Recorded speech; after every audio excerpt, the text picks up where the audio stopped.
আসসালামু আলাইকুম। আমি আলী হোসেন জীবন। আজকে আমরা দ্য এভিডেন্স অ্যাক্ট 1872 এর সেকশন 32 সম্পর্কে জানব।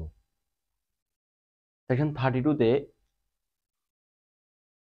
বলা আছে যে কোন কোন ব্যক্তি আদালতে হাজির না হলেও তাদের বক্তব্য সাক্ষী হিসেবে আদালতে গ্রহণযোগ্য হবে। এক্ষেত্রে প্রথমত হচ্ছে মৃত ব্যক্তি, অর্থাৎ কোনো ব্যক্তি যদি খুন হয় অথবা মারা যায় তার পূর্বে সে যদি কোনো বিবৃতি প্রদান করে, কোনো বক্তব্য প্রদান করে যেটা যেটা বিচার্য বিষয়ের সাথে প্রাসঙ্গিক হয়, তার সেই বক্তব্যটা সাক্ষী হিসেবে গ্রহণযোগ্য হবে। সে মারা গেছে, এখন তো তাকে আর পুনরায় ফেরত আনা সম্ভব না, সে মৃত।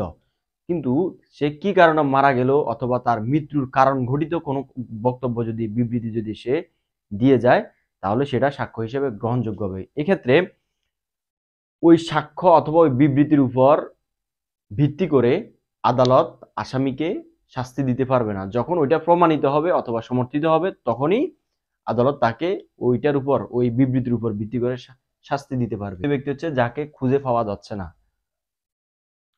সেই ব্যক্তি যদি কোনো মামলার বিরোধ সৃষ্টির পূর্বে কোনো বক্তব্য প্রদান করে, সেটা প্রাসঙ্গিক বিষয়ের সাথে যদি সংশ্লিষ্ট হয়, মামলার বিরোধের সাথে যদি সংশ্লিষ্ট হয় তাহলে সেটা দ্বিতীয় ব্যক্তির ক্ষেত্রে, দ্বিতীয় ব্যক্তি হচ্ছে যাকে খুঁজে পাওয়া যাচ্ছে না, ফাউন্ড, অর্থাৎ ক্যানট ফাউন্ড, ওই ব্যক্তিটাকে কোনোভাবে খুঁজে পাওয়া যাচ্ছে না এবং এটা প্রমাণিত হওয়া লাগবে। যদি প্রমাণিত হয় ওই ব্যক্তিকে খুঁজে পাওয়া যাচ্ছে না এবং তিনি কোনো মামলার বিরোধ সৃষ্টি হওয়ার পূর্বে যদি কোনো বক্তব্য প্রদান করে, সেটা আদালতে সাক্ষী হিসেবে গ্রহণযোগ্য হবে। যদিও ওই ব্যক্তিকে খুঁজে পাওয়া যাচ্ছে না, সে আদালতে আসতে পারতেছে না, তারপরেও তার বক্তব্যটা এক্সেপশন হিসেবে গ্রহণযোগ্য হবে। এরপর আসি আমরা ইনক্যাপেবল, অর্থাৎ যদি কোনো অক্ষম ব্যক্তি কোনো মামলার বিরোধ সৃষ্টির পূর্বে যদি কোনো বক্তব্য, কোনো বিবৃতি প্রদান করে, সেটা আদালতে সাক্ষী হিসেবে, ওই মামলার সাক্ষী হিসেবে গ্রহণযোগ্য হবে। কিন্তু সে যে অক্ষম, ইনক্যাপেবল, সেটা প্রমাণিত হওয়া লাগবে। এরপরে আসি আমরা এমন কোনো ব্যক্তি, চতুর্থ, যে অনেক দূরে আছে এবং কি সে আসাটা অনেক সময় সাপেক্ষ অথবা তাকে আনাটা অনেক ব্যয়বহুল, যেটা আদালতে ওই ব্যক্তি বহন করতে পারবে না অথবা ওই সময়টা আদালতের কাছে নাই।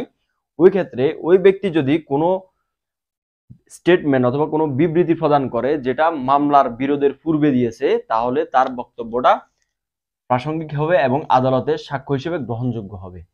এই চারটা ব্যক্তির ক্ষেত্রে এক্সেপশন কাজ করবে। এক্সেপশন অর্থাৎ সেকশন 60 তে বলা আছে যে কোনো ব্যক্তি যদি সাক্ষ্য দেয় তাহলে সে আদালতে হাজির হওয়া লাগবে, কিন্তু এই চার ব্যক্তির ক্ষেত্রে আদালতে হাজির না হলেও তাদের বক্তব্য আদালতে গ্রহণযোগ্য হবে।